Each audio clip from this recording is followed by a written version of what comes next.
Terminamos por ahora los salmos. En algún otro momento de nuestra vida los retomaremos, sea yo, sea otro. No hemos predicado los 41 salmos, nos hemos saltado algunos. Cuando tenga más fuerza nos metemos en esto, porque no es muy fácil predicar los salmos. De hecho, no es fácil predicar, ni nada es fácil, hermanos. Por eso es un trabajo, ¿no? Bien. Quiero que miremos finalmente, hermanos, en este recorrido, los sufrimientos de Cristo y los nuestros. Hemos visto en todo el recorrido de este primer libro de los Salmos, que va del capítulo 1 al 41, los diversos contextos donde David tuvo que desarrollar su fe. Así como es la experiencia de todo cristiano, David tuvo que perseverar en la piedad, en persecuciones, tristezas, injusticias, sus propios pecados, los pecados de otros sobre él, traiciones, tentaciones, amenazas, y como es el caso aquí, enfermedades y todo lo que eso trae consigo. Su fe, o el hecho que él tuviera fe y una fe creciente y consecuente, no lo excluyó de experimentar todas las cosas comunes a los hombres. Dios no solo trataba a David como su hijo, en lo cual, hermanos, Dios se ha comprometido a instruirnos, a pastorearnos, somos sus hijos, a disciplinarnos, a restaurarnos, a procurar o a preservarnos y procurar nuestra perseverancia, sino que también, hermanos, Dios estaba tratando con David para que él fuera un rey eficiente. Entonces note lo que Dios hace con David. No solo lo trata personalmente como su hijo,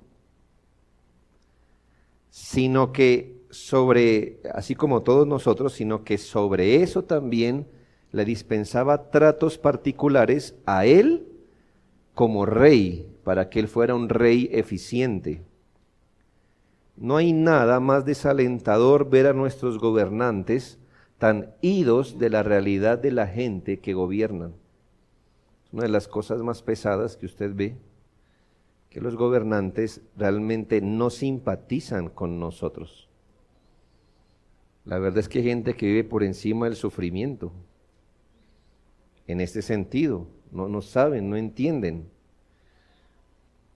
Pero David estaba siendo entrenado para ser un rey con simpatía.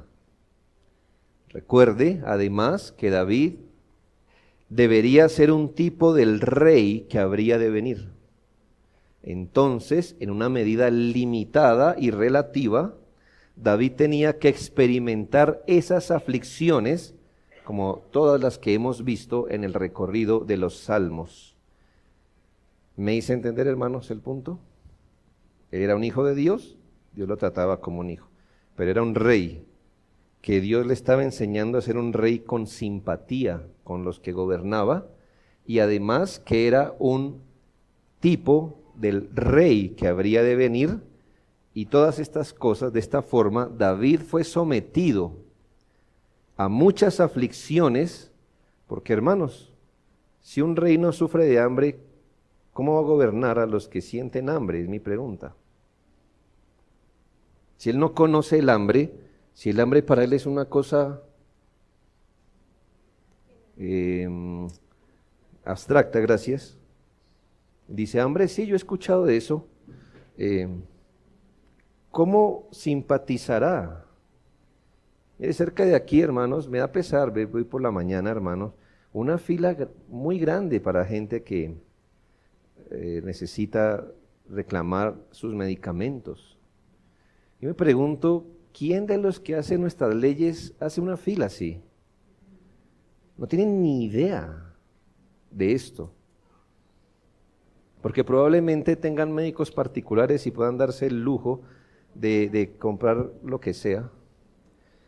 Ellos no saben qué es eso. Ni siquiera sus queridas madres o padres ancianos, imagino que no hacen una fila así, entonces no desarrollan simpatía. Entonces para ellos es, denles, ¿me hago entender? Dios no trató así a su pueblo, Dios estaba desarrollando en David una simpatía, porque él iba a ser un gobernante.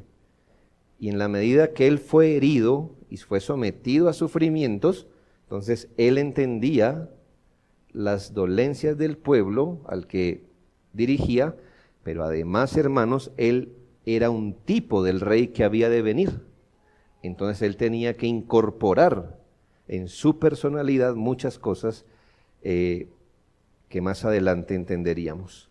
Mucho antes de que nuestro bendito Salvador se manifestara en la carne, las circunstancias particulares de su humillación y muerte fueron reveladas en la ley, en los profetas y los salmos, y a través de las escrituras fueron dadas a conocer al pueblo. No puede haber una prueba más irrebatible dada del Mesías que el hecho de cumplir estas profecías al pie de la letra. Lo que hicieron los evangelistas, que son los intérpretes autorizados de las profecías, ¿qué era, hermanos? Mirar la vida de Cristo y mirar las profecías e interpretarlas y corroborar que Jesucristo era el Mesías, ya que había cumplido todas las descripciones que se daban del Mesías hasta el último detalle. Los evangelistas demuestran que Jesús encarnó ese cumplimiento, pero con un fin didáctico. ¿Por qué el Señor? ¿O por qué los evangelistas demuestran que Jesucristo cumplió las profecías? Hermanos, para que creamos que Él es el único Señor y Salvador. En Juan 13, 18 y 19 dice, no hablo de todos vosotros, yo sé a quienes he elegido, mas para que se cumpla la Escritura, el que come pan conmigo levantó contra mí su calcañar. Desde ahora os lo digo antes que suceda, para que cuando suceda, creáis que yo soy. Entonces, ¿por qué el Señor o por qué los evangelistas relatan que Cristo cumplió las profecías? Pues no simplemente como un dato, pero para que creamos que Él es. Cumplido el tiempo, hermanos, vino el Rey Jesucristo para lograr nuestra salvación mediante su obediencia perfecta hasta la muerte de cruz. Ahora note esto. Para lograr el mayor beneficio del pecador, Él tuvo que experimentar el sufrimiento. Para que Él pudiera salvar y concedernos el mayor beneficio, Él tuvo que experimentar el sufrimiento, y esto lo afirma Hebreos 4:15, porque no tenemos un sumo sacerdote que no pueda compadecerse de nuestras debilidades. Entonces, en Cristo no tenemos un sacerdote que no pueda simpatizar con nosotros. De hecho, simpatiza con nosotros porque dice, uno que fue tentado según nuestra semejanza, pero sin pecado. Lo único, que no pecó. Pero, así como David tuvo que ser sometido a algunos sufrimientos como rey para que simpatizara con el pueblo al que dirigía, aquí nos dice que nuestro Señor, como gran sacerdote, también fue tentado y sometido a sufrimientos. ¿Con qué fin, hermanos? Para ser un sacerdote compasivo. Nuestro Señor, y esto téngalo en mente, supo la magnitud del mal que vino a redimir y la intensidad de las consecuencias penosas que el pecado desató sobre la humanidad, no por la vía de su omnisciencia, sino de su experiencia. cómo el Señor supo la magnitud del mal que vino a redimir, cómo el Señor supo la intensidad de las consecuencias del pecado que se desató sobre la humanidad, no por su omnisciencia. Dice la Biblia, por su experiencia lo supo. Así que esto no lo experimentó, por así decirlo, en su deidad. Me dijo, como yo conozco todas las cosas, sé qué es el pecado y sus consecuencias. El texto dice que Él, al experimentarlo, conoció. Su experiencia en el sufrimiento le hizo un sacerdote compasivo. Ya que Él experimentó el sufrimiento en carne propia, salvo el pecado, o sea que Él experimentó el sufrimiento sin pecar, ahora eso le confirió ser un sacerdote competente y apropiado para salvar al pecador que viene a Él por la fe y para ayudarlo en sus debilidades. Esto es muy importante porque usted y yo debemos cuidarnos de una predicación del Evangelio donde se presente a Cristo complaciéndose en la bondad, la rectitud, la altura moral, los aciertos y fortalezas de su pueblo, en lugar de un sacerdote compadeciéndose de las debilidades de ellos. Lo voy a repetir. Usted y yo debemos cuidarnos de una predicación del Evangelio donde se presente a Cristo complaciéndose de la rectitud, altura moral, aciertos y fortalezas de su pueblo, en lugar de un evangelio que presente a Cristo como un sacerdote compadeciéndose de las debilidades de ellos. Ese discurso, hermanos, de que Cristo está tan embelesado con nosotros por las joyas que usted y yo somos, ¿verdad? Mire, el Señor nos mira y se alegra de los aciertos morales, de las fortalezas de su pueblo, de su rectitud moral. Eso es una predicación que rasca el oído del orgullo. La palabra de Dios no nos presenta a Cristo complaciéndose de la altura moral de su pueblo. Nos presenta a Cristo compadeciéndose de las debilidades de ellos.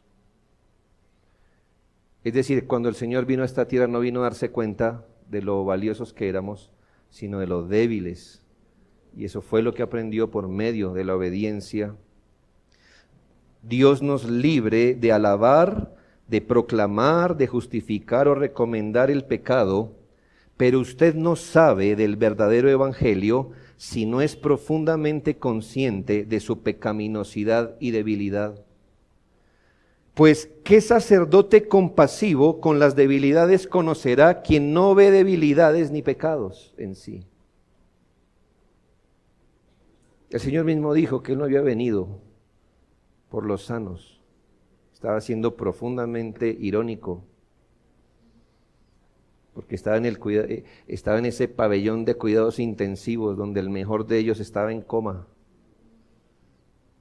Y dijo, yo no he venido por los sanos, pero los enfermos, por ellos vine. Nuestro evangelio, hermanos, es un evangelio para el pecador. Un evangelio para el pecador, no para pecadores simbólicos, no solo para los que caímos en Adán, para los pecadores, hermanos, para los que pecamos, para los que constantemente lo hacemos. Él es un sacerdote compasivo. ¿Con qué, hermanos? No con su finitud. Eso no es un pecado. Ser finito no es un pecado. Él es compasivo con el pecador. En Cristo tenemos un sacerdote compasivo porque enfrentó el sufrimiento. Y eso lo hizo en dos direcciones. ¿Por qué Cristo sufrió? ¿Por qué Él tuvo que sufrir? Dos asuntos deben marcar nuestro entendimiento cuando piense en la razón, el motivo, por qué Él tuvo que sufrir. Debe entender dos cosas. Uno, para situarse como sustituto de aquellos que estaban bajo la ira de Dios y que Él vino a salvar. Sus sufrimientos hallan su explicación en su papel como sustituto de los que estaban bajo la ira de Dios. Actuando como sustituto, entonces Él los vino a sustituir en los sufrimientos que un pecador experimenta. Recuerde que el pecado solo resulta o promueve la ira de Dios, y ya que su pueblo estaba bajo la ira de Dios, Él lo sustituyó. Así que al quitarlos de debajo de la ira de Dios, Él queda bajo la ira de Dios y por eso sufrió. La segunda razón de por qué Él sufrió es para simpatizar con ellos, para simpatizar. Entonces lo uno es legal, ¿no? Un asunto legal, sustituto legal de nosotros, nos sustituyó en el sufrimiento. Eso quiere decir, hermanos, no, eso no explica mucho el sufrimiento hoy, explica la verdad por qué no sufriremos en la eternidad, por qué no pereceremos bajo la ira de Dios. Eso también explica por qué usted y yo, así hoy suframos, no estamos sufriendo bajo la ira de Dios. Puede que suframos, pero no bajo la ira de Dios. Pero también tenga en cuenta que Él estaba sufriendo para simpatizar con el pecador. Entonces el texto nos muestra algo de los sufrimientos de Cristo, la manera en la que Cristo enfrentó su sufrimiento y luego, ¿sí?, una implicación y aplicación de cuál es nuestro deber en el sufrimiento, ya sea sufrimiento propio, el sufrimiento injusto o nuestro deber en el sufrimiento ajeno. Lo primero, miremos algo de los sufrimientos de Cristo y la manera en que los enfrentó. Como sabemos, hermanos, que el Salmo 41 es básicamente una descripción de los sufrimientos de Cristo. Bueno, es obvio leer el versículo 9, una alusión a la traición de Judas hacia el Señor. ¿Cómo se prefiguraban los sufrimientos de Cristo en este salmo? Bueno, en textos como estos. Les recuerdo que como estamos hablando de una prefiguración, usted no va a encontrar que exactamente todos los detalles coinciden con Cristo, pero en general sí podemos verlo. Dice el texto: mis enemigos dicen mal de mí, preguntando, ¿cuándo morirá y perecerá su nombre? Y si vienen a verme, hablan mentira, su corazón recoge para sí iniquidad, y al salir fuera la divulgan. Hermanos, cuando usted nota un texto así, yo le pregunto si de alguna manera general no fue esto lo que experimentó nuestro Señor Jesucristo. La aversión. Cuando la Biblia dice que Él vino a lo suyo, es decir, estaba pensando en su contexto, es decir, Él nació de una línea judía, vino a un pueblo judío, a sus hermanos se puede decir, y dice que ellos no lo recibieron. Pero esto es fuerte, hermanos, porque si no lo recibieron es que lo rechazaron. Se pusieron en su contra, literalmente. Los sufrimientos de Cristo aquí están prefigurados, hermano, y especialmente su ignominiosa muerte en la cruz, tanto los sufrimientos de la vida de Cristo como la muerte en la cruz constituyen un importante elemento de su humillación. De manera general, hermanos, podemos decir que los padecimientos de Cristo persistieron desde su nacimiento hasta el final de su vida terrenal. Surgieron estos sufrimientos en parte de las debilidades y sensibilidades propias de su naturaleza, de la naturaleza humana que Él asumió. En parte surgieron por la condición de pobreza en la que vivió, en parte por el constante contacto con los pecadores, lo cual era un permanente dolor para su santa alma y que le hacía exclamar cosas como Lucas 9:41, oh generación incrédula y perversa, ¿hasta cuándo he de estar con vosotros y os he de soportar? Sí, hermanos, frustración, Señor diciendo, ¿hasta cuándo me los tengo que aguantar?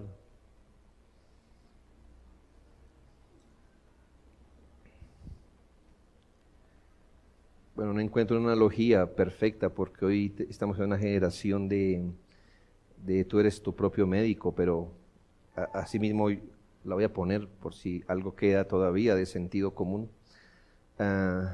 Si usted tuviera la cura de una enfermedad, o si usted va a un pabellón de cáncer y usted dice, ahora tengo la cura, pero ni siquiera el celador lo deja entrar y le llaman engañoso y todos los enfermos lo miran con desconfianza porque ¿quién sabe usted qué le va a hacer? ¿Cierto? Porque tener cáncer es bueno, ¿verdad?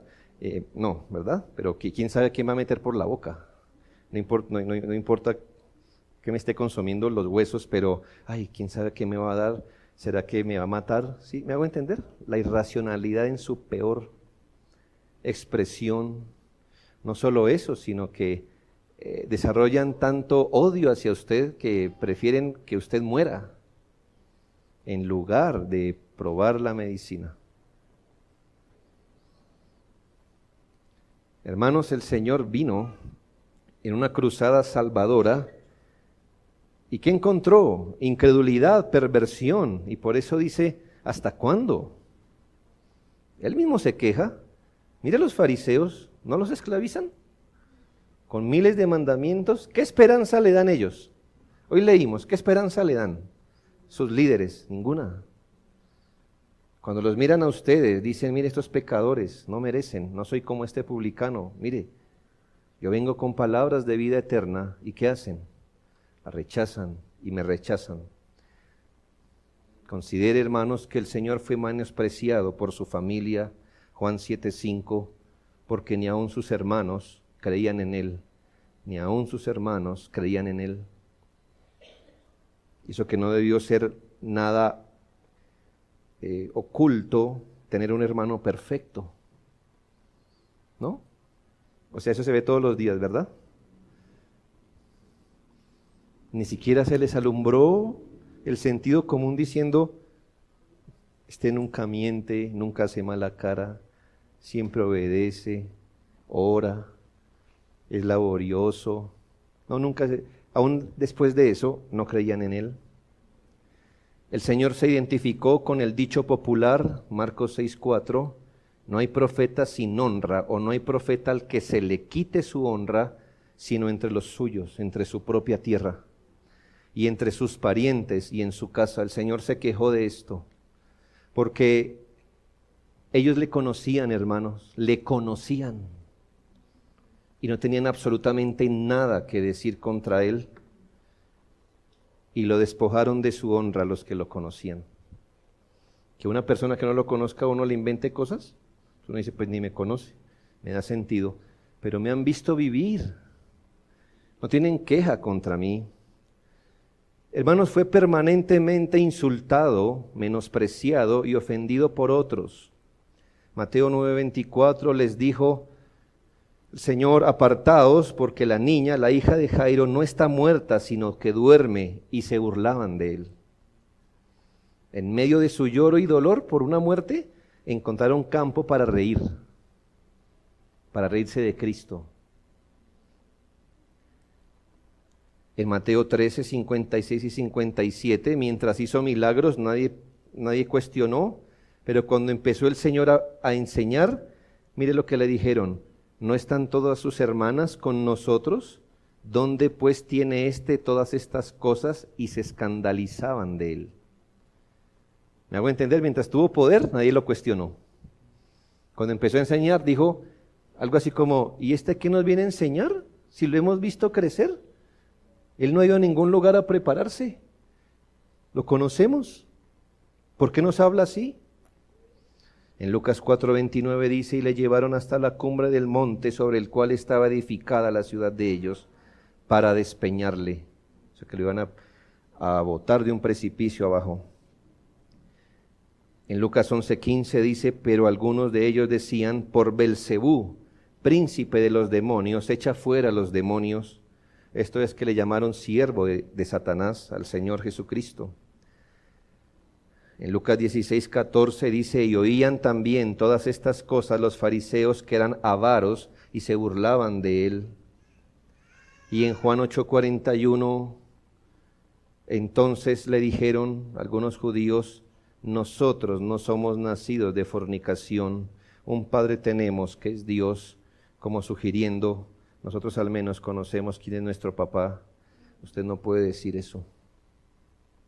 Tenga en cuenta, hermanos, que un amigo suyo lo traicionó, tal como estaba prefigurado en el Salmo que estamos estudiando, Salmo 41:9, aún el hombre de mi paz, y entienda esto de verdad. La Biblia no habla en palabras exageradas, hermano. Humanamente hablando, Jesús confiaba en Judas, el hombre de mi paz. O sea, te veía y me inspirabas paz. Estaba tranquilo junto a ti, en quien yo confiaba, el que de mi pan comía, alzó contra mí el calcañar. Es decir, la imagen de cuando usted mata una cucaracha, ¿sí? Alzar así el pie para espicharlo, ¿sí? Esa es la imagen, alzó contra mí el calcañar. El máximo desprecio de Judas. Y de sus mejores amigos se dijo en Marcos 14:50, entonces todos los discípulos dejándole huyeron. Considere que uno de sus íntimos amigos, porque entre todos sus discípulos tenía 3 más íntimos, uno de ellos le negó públicamente, no una ni 2, 3 veces, hermanos, y públicamente. Lucas 22:61. Sus sufrimientos también vinieron por la angustia causada por prever la terrible condenación que le esperaba a toda la nación judía. ¿Usted cómo lo ve, hermano? ¿Feliz? No. ¿O con un sentido de fresco? Yo no sé, mire. No, hermanos, lloró. Y eso le pesaba al Señor porque Él dice, ¿cuántas veces quise reunirlos? Pero no quisiste. Sus sufrimientos vinieron por prever la realidad de la cruz, por los crueles abofeteamientos y escarnios a los que se sometió y especialmente por las agonías de la vergonzosa, maldita y dolorosa crucifixión, pero especialmente, hermanos, por ese misterioso dolor de llevar la carga de los pecados de su pueblo y por la ocultación del rostro de su Padre que le llevó a sudar sangre en el huerto y que hizo brotar de sus labios un clamor de angustia que lanzó desde la cruz. ¿Por qué sufrió Cristo? 1, para ser sustituto. Y lo segundo, para simpatizar con nosotros. Así que si usted le habla de los sufrimientos a Cristo, no lo va a sorprender. Él no va a decir, ¿cómo así? Esto sí, mire, me estoy enterando con usted. La Biblia le llama varón de dolores. Y tenía experticio o maestría. ¿En qué? En quebranto. Experimentado en quebranto. En los versículos 10 al 13 de este salmo parece indicarnos algo de su sufrimiento, pero voy a tomar el texto más obvio, que es Primera de Pedro 2, donde en breve, hermanos, nos relató la manera en la que Cristo afrontó sus sufrimientos. ¿Cómo enfrentó Cristo los sufrimientos? Bueno, primera de Pedro 2, versículo 22, el cual no hizo pecado ni se halló engaño en su boca. Entonces, primero, el Señor afrontó los sufrimientos sin pecar, al estar recibiendo el oneroso pecado de otros sobre sí. Él estaba recibiendo el pecado de otros, eso era pesado para él. ¿Y qué dice la Biblia? El cual no hizo pecado, ni se halló engaño en su boca. ¿Cómo enfrentó Cristo su sufrimiento? Primero, sin pecar. Sin pecar. Asimismo dice el Salmo 40:12, el que estamos estudiando. En cuanto a mí, en mi integridad me has sustentado y me has hecho estar delante de ti para siempre. Aquí el salmista estaba sufriendo como figura de Cristo, por supuesto, pero el salmista dice, en mi integridad me has sustentado. Es decir, he sufrido, pero me he mantenido íntegro. El pecado de otros sobre sí no lo hizo pecar. El pecado de otros no lo obligó a pecar. No presionó su alma hasta el pecado. El Señor mantuvo su integridad bajo sufrimientos. Y en esto la Biblia es clara, hermanos, dice, porque tal sumo sacerdote nos convenía. Lo primero, santo, inocente, sin mancha, apartado de los pecadores y hecho más sublime que los cielos. Tal sumo sacerdote nos convenía como santo, puro, inocente, sin mancha, que mantuvo su santidad e inocencia, su falta de mancha, aún cuando estaba sufriendo. Así soportó Cristo los sufrimientos sin pecar. Entonces, Él se compadece de nosotros. Él sufrió, pero sufrió sin pecar. Esto le da mucha autoridad sobre nosotros y no solo simpatía. Segundo, no respondió con maldición, sino que encomendó todo al Dios justo. Eso lo dice primera de Pedro 2, quien cuando le maldecían, no respondía con maldición, cuando padecía, no amenazaba, sino encomendaba la causa al que juzga justamente. Eso está en primera de Pedro 2. ¿Perdón? Primera de Pedro 2:23, gracias.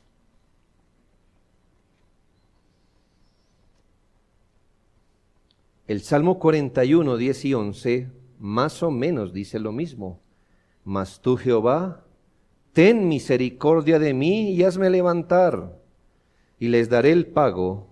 En esto conoceré que te ha agradado, que mi enemigo no se huelgue de mí. ¿Qué hizo el Señor? Encomendó al Señor su sufrimiento. No respondió con maldición. Encomendaba la causa al Señor. Y tercero, siguió haciendo la voluntad de Dios bajo sufrimientos indecibles, glorificando así a Dios. Entonces, no solo no pecó bajo sufrimiento, sino que siguió haciendo la voluntad de Dios, porque alguien dice, bueno, yo no peco, pero tampoco hago nada más. Hacer la voluntad de Dios es muy costoso. No pecaré, pero tampoco haré la voluntad de Dios. No, siguió haciendo la voluntad de Dios bajo sufrimientos indecibles, glorificando así a Dios. Y eso lo dice, hermanos, el versículo 24, primera de Pedro 2:24, quien llevó él mismo nuestros pecados en su cuerpo sobre el madero. ¿Sí nota, hermano? Sufrió, ¿y qué hizo? Llevó el madero para que nosotros, estando muertos a los pecados, vivamos a la justicia, y por cuya herida fuisteis sanados. Eso tiene su eco en el Salmo 41:13. Bendito sea Jehová el Dios de Israel por los siglos de los siglos. es decir, se glorificó a Dios en medio de los sufrimientos. La resolución de los sufrimientos de Cristo están aquí, hermanos, que eran costosos. Y dice la Biblia, y aún por tercera vez fue y oró con las mismas palabras. Imagínese, hermano, orar una vez y todavía quedar con dolor. Y volvió la segunda vez y oró al Señor y quedó con dolor. Y volvió aún la tercera vez a orar. Y todo esto lo hizo, hermanos, pero siguió haciendo la voluntad de Dios, con dolor, con sufrimiento, sin pecado, pero siguió haciendo la voluntad de Dios. Padre mío, si no puedes pasar de mí esta copa sin que yo la beba, hágase tu voluntad. Abrace en su corazón que los sufrimientos de Cristo fueron legales y meritorios, es decir, debían ser hechos en obediencia al pacto donde Él era el sustituto, además que meritaron para nosotros el ser librados de sufrimientos como tales venidos de la ira de Dios. Ahora, hermanos, ¿cuál es nuestro deber en el sufrimiento? Ya miramos el fundamento evangélico, a Cristo nuestro Señor, la realidad del sufrimiento y cómo los enfrentó. Ahora, ¿cuál es nuestro deber en el sufrimiento? Bueno, seguiremos la misma línea de Primera de Pedro, capítulo 2, que en el versículo 21 dice lo siguiente, y aquí está un buen fundamento. Pues para esto fuisteis llamados, porque también Cristo padeció por nosotros, dejándonos ejemplo para que sigáis sus pisadas.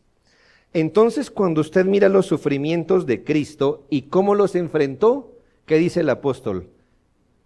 Además de que su sufrimiento fue en sustitución y para simpatizar, sus sufrimientos también fueron para ser un modelo del nuestro. ¿Ya ve? Y dejé el modelo de último, porque muchos piensan que lo único que hizo Cristo en sufrimientos fue darnos un modelo. No. Primero, fue sustituto. Lo segundo, para simpatizar como sumo sacerdote. Pero también, hermano, dice Pedro, que el Señor con sus sufrimientos y la manera como los enfrentó, nos dio ejemplo para que sigamos sus pisadas. Así que los sufrimientos de Cristo son un instructivo. Cuando usted lo ve sufrir y cómo Él sufrió, entonces usted debe derivar de eso instrucciones y un modelo para el sufrimiento. Primero, ¿cuál es nuestro deber en el sufrimiento propio? Quiero ver tres cosas. ¿Cuál es nuestro deber en el sufrimiento propio? Dos, ¿cuál es nuestro deber en el sufrimiento injusto? Y tercero, ¿cuál es nuestro deber en el sufrimiento ajeno? Uno, ¿cuál es nuestro deber en el sufrimiento propio? El versículo 4 del Salmo 41 dice, yo dije, Jehová, ten misericordia de mí, sana mi alma, porque contra ti he pecado. ¿Cuál es nuestro deber en el sufrimiento propio? La verdad,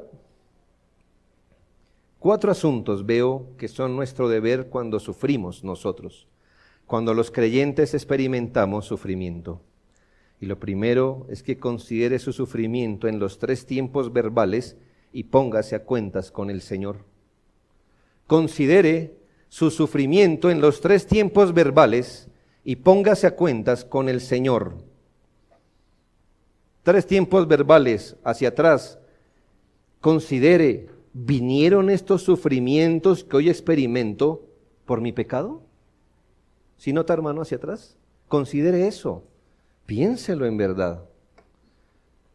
¿Estos sufrimientos que experimento vinieron por algo que hice? Aún si no es así, tiempo presente, ¿he pecado en medio de los sufrimientos que hoy experimento? Y al futuro, ¿me han hecho pecar mis pecados pasados? mis sufrimientos pasados, perdón, me han hecho pecar mis sufrimientos pasados. Hermanos, por favor considere si realmente creemos en esto del pecado remanente, el cual será quitado solo cuando muramos. Entonces, hermano, no hay posibilidad que suframos sin de alguna manera pecar. ¿Ya, hermano? ¿Creen el pecado remanente? ¿Creen esa doctrina? ¿Qué dice esta doctrina? Bueno, que el pecado en el corazón de un creyente ya no es el poder reinante, es el pecado que resta, el pecado restante. Y creemos que ese pecado no se irá de nosotros hasta que muramos. Lo que quiere decir que no hay manera que suframos donde de alguna u otra manera no pequemos. Yo sé, hermanos, no vamos a hablar de la intención, cosas así. El punto es, hermanos, el pecado es una realidad permanente en nosotros. Entonces, cuando usted sufra, porque ¿cuál es nuestro deber en el sufrimiento propio? Bueno, póngase a cuentas y examine su corazón y diga, esto lo estoy experimentando por algo que hice. Si es así, hermano, arrepiéntase, vuelva al Señor, corrija sus caminos.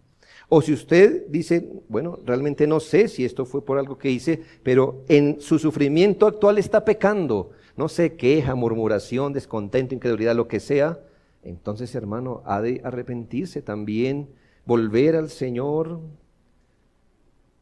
O si más adelante un sufrimiento de hoy, mañana lo hace pecar. Pida perdón.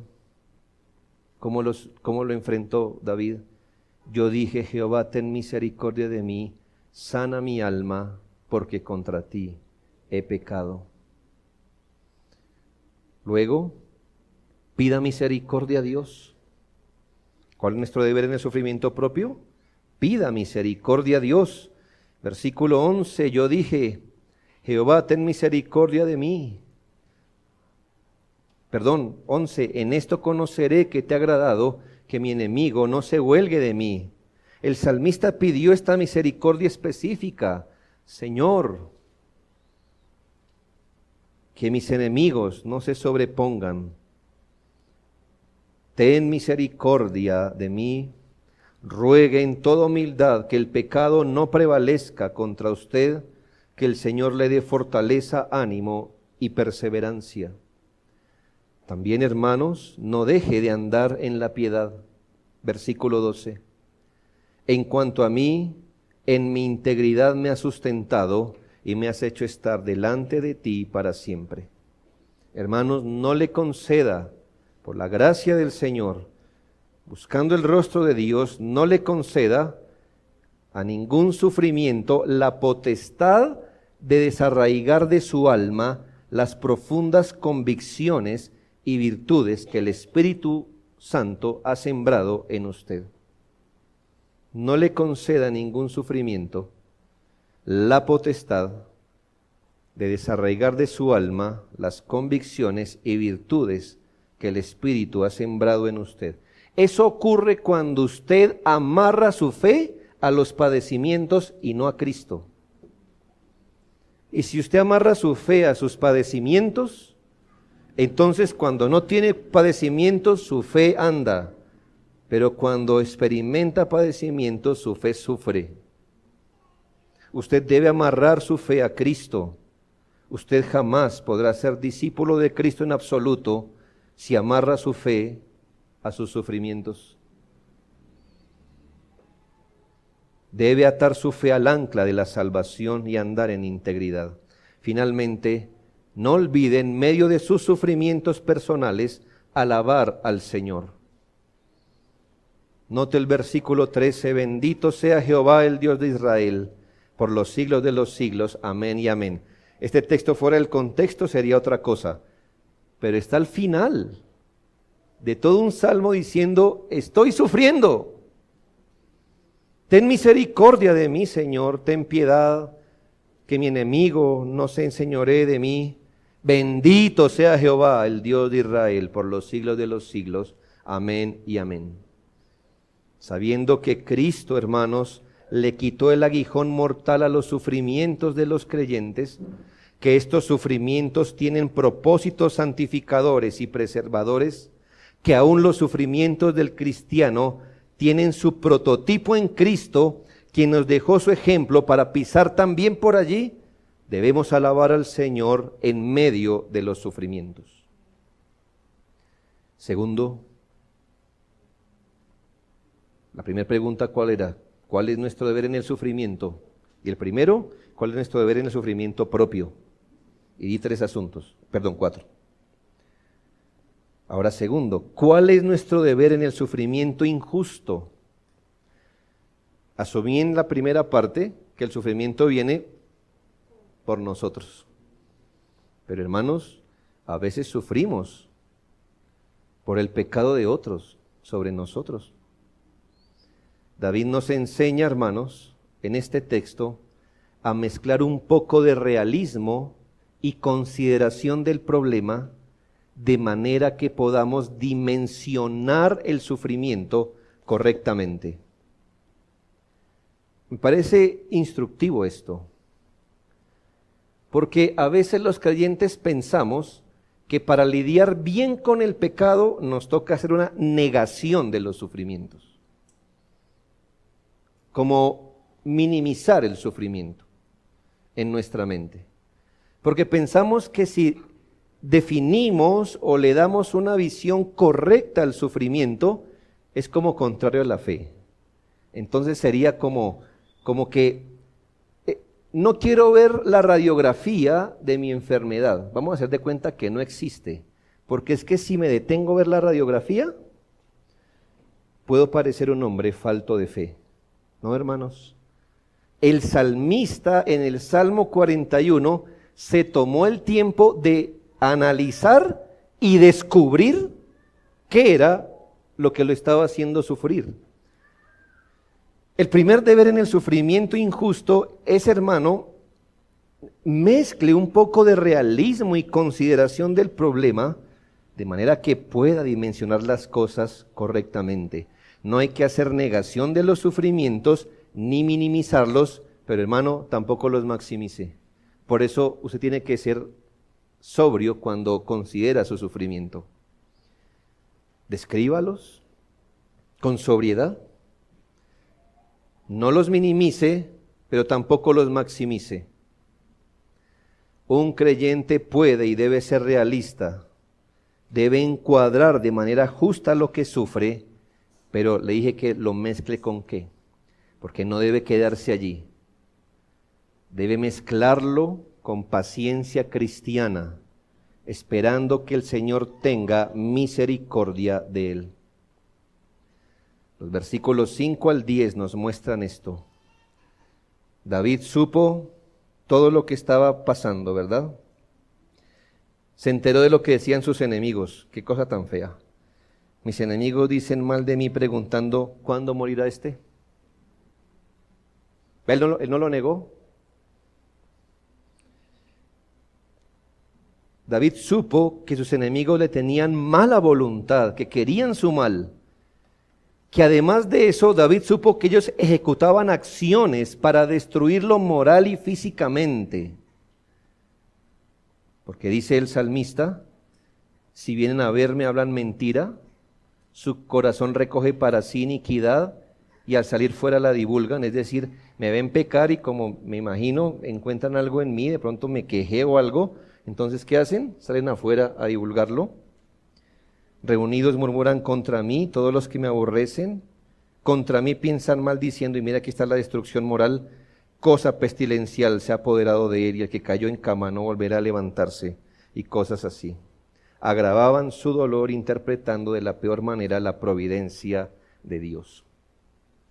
Entonces David describe su sufrimiento para dimensionarlo bien, pero ¿se quedó allí? No. Luego lo que sigue, hermanos, la conclusión después de describir lo que está mirando, aún el versículo 9, aún el hombre de mi paz en quien yo confiaba, etcétera. ¿Qué hizo después? David no se dirigió a sus atormentadores, sino que después de describir con realismo su problema, se dirigió a Dios, versículo 10, mas tú, Jehová, ten misericordia de mí, y hazme levantar y les daré el pago. Entonces pide la divina y compasiva intervención sobre este asunto, de manera que la segunda cláusula que es y les daré el pago, no puede ser interpretada como los deseos de venganza de David.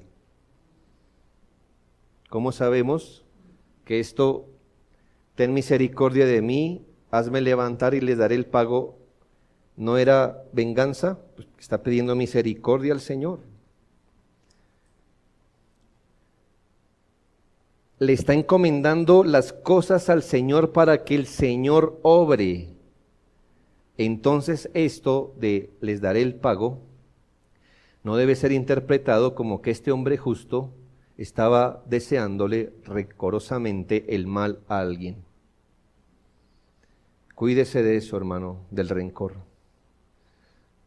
Nosotros no le debemos desear el mal a nadie, ni guardar rabia, ni antipatía, aun si la injuria ha sido dirigida a nosotros. Más bien puede ser entendido así: ten misericordia de mí y sabré cómo responderles adecuadamente. Es decir, sabré qué medidas tomar contra ellos o quizás a su favor. Que no se guarde rencor, que no se abrigue deseos de venganza, no significa que no haya una medida apropiada que no se pueda aplicar al asunto. Escuche bien, que usted no tenga un corazón rencoroso o vengativo o antipático, no significa que no haya una medida apropiada que no se pueda aplicar, no nacida de la venganza, pero sí nacida de la justicia. David lo está enseñando, le estoy tratando de ayudar de cómo lidiar con los pecados de otros sobre usted. Sí, hermano, hágase un cuadro real. Ni lo minimice, ni lo maximice. Dirija su petición a Dios, pida misericordia y pida capacidad de responder adecuadamente según el caso que se esté presentando. ¿Qué medidas tomar? ¿Qué medida no nacida del odio, rencor, venganza, sino qué medida justa se puede tomar cuando alguien le está propinando males? Y en esto los creyentes, hermano, debemos aprender a no ser más justos que lo que la Biblia dice, si eso fuera posible, ¿no? No se puede. Pero alguien dice, por ejemplo, bueno, le voy a cambiar el nombre y la situación, pero es un ejemplo.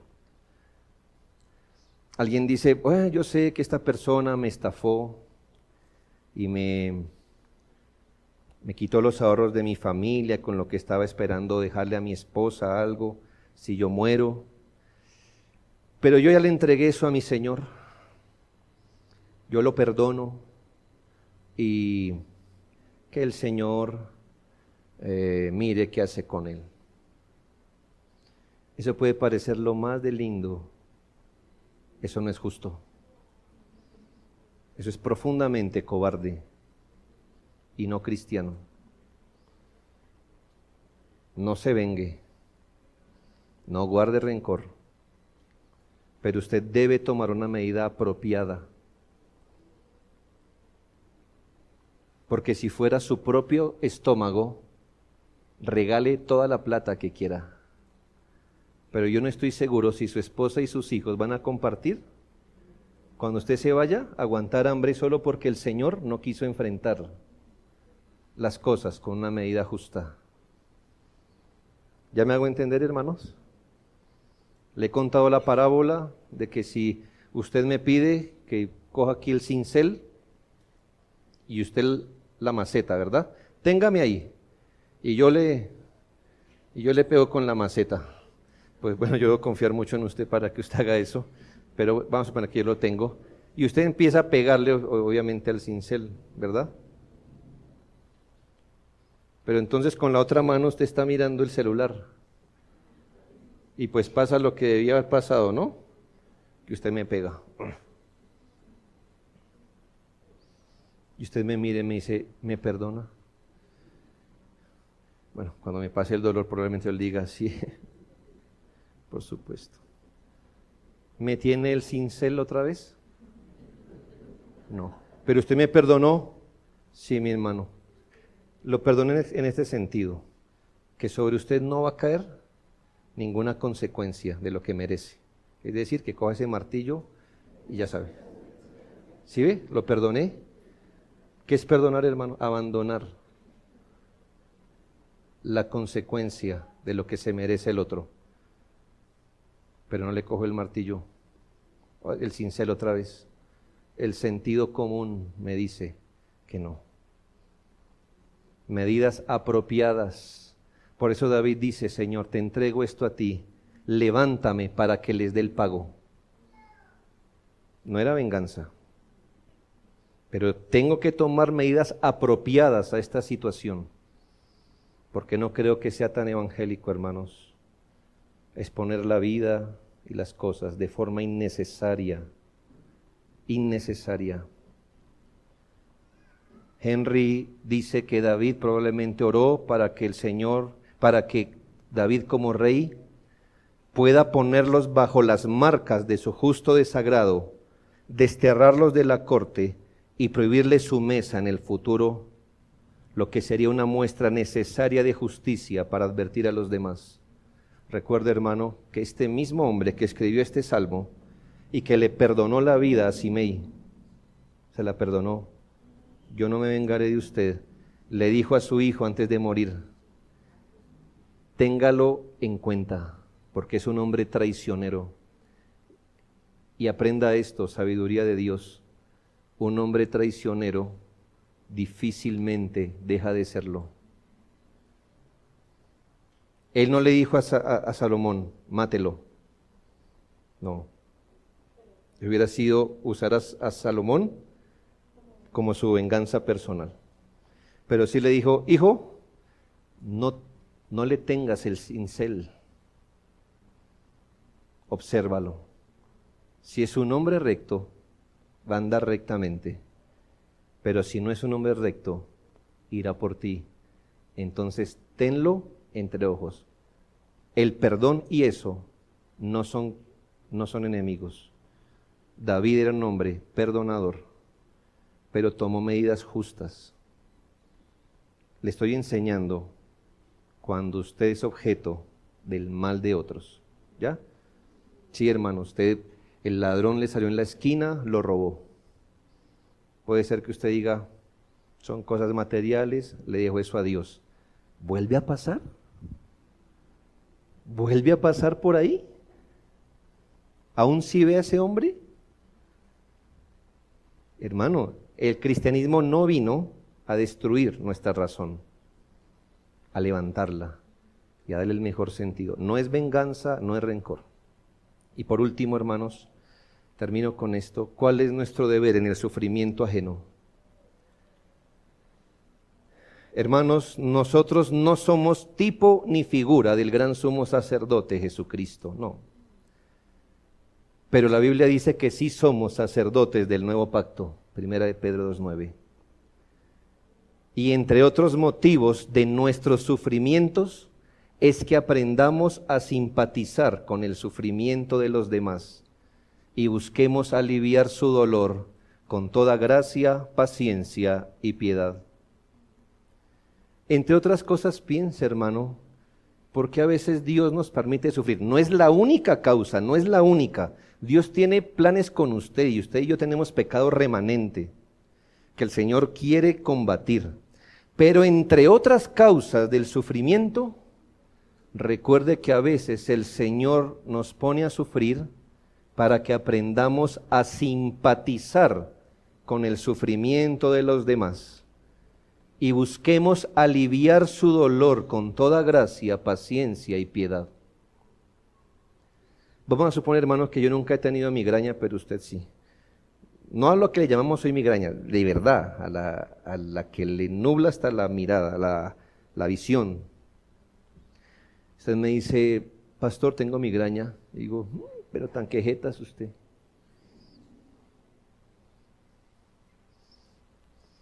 ¿De quién usted va a recibir? Al menos una mano en el hombro y le va a decir, lo siento mucho, hermano. ¿Qué tomó? ¿Ya tomó algo? ¿Quién? Hermano, el que a veces eso le cuesta. Es un pequeño ejemplo, hermanos, para decir en otras palabras, lo que dice 2 Corintios 1, 3 y 4. Bendito sea el Dios y Padre de nuestro Señor Jesucristo, Padre de misericordias y Dios de toda consolación, el cual nos consuela en todas nuestras tribulaciones, para que podamos también nosotros consolar a los que están en cualquier tribulación por medio de la consolación con que nosotros somos consolados por Dios. Usted sufre, el Señor lo consuela, usted ve el sufrimiento, usted simpatiza y consuela. No se pone como otra carga para el hermano, ni lo critica ni lo juzga.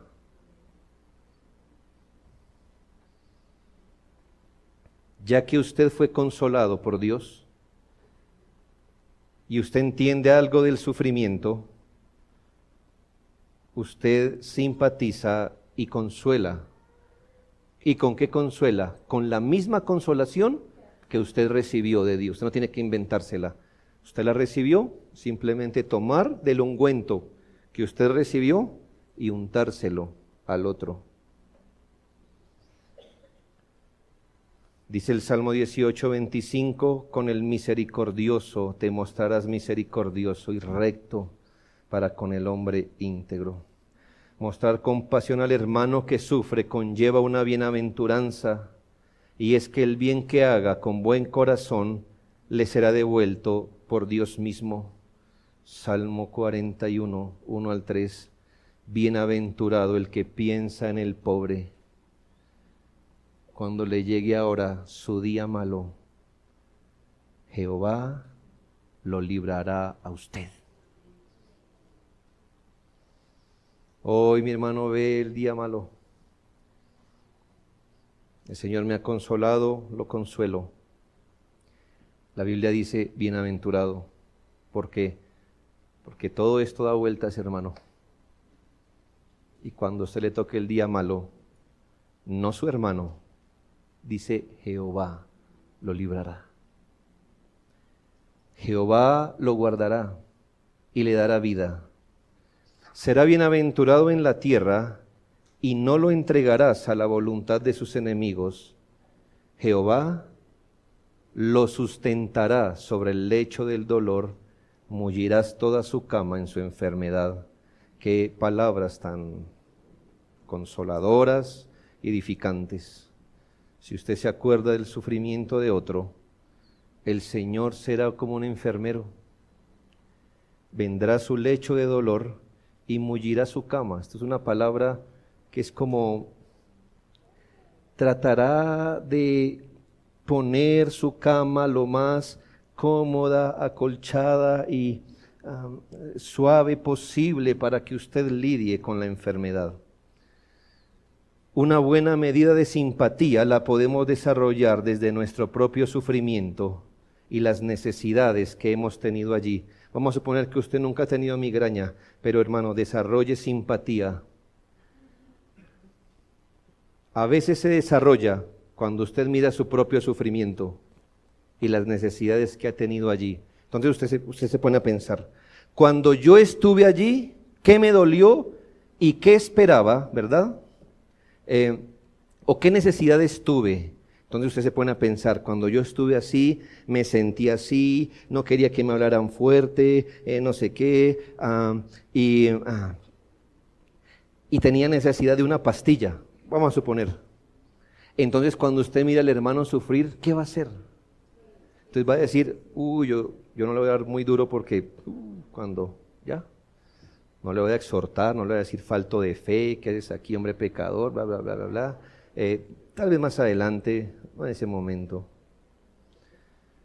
Otra manera de aplicar simpatía es aplique la regla de oro. Poniéndose en lugar del que sufre.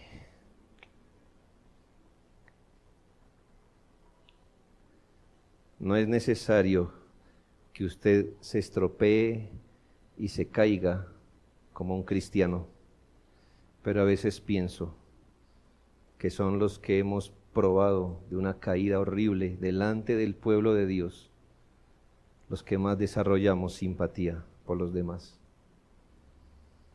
porque nosotros sabemos qué es estar allí.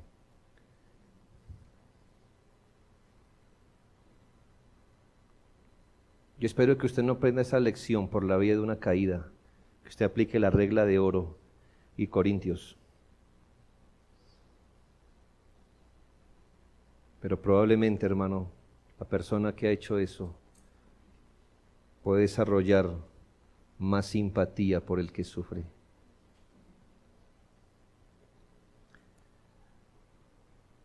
Aplique la regla de oro, identifíquese y verá cómo su compasión le es despertada. Todo esto lo hemos aprendido de Cristo, quien llevó nuestro dolor en la cruz para que tuviéramos paz con Él y para que tuviéramos solas en los asuntos de esta vida. Oremos.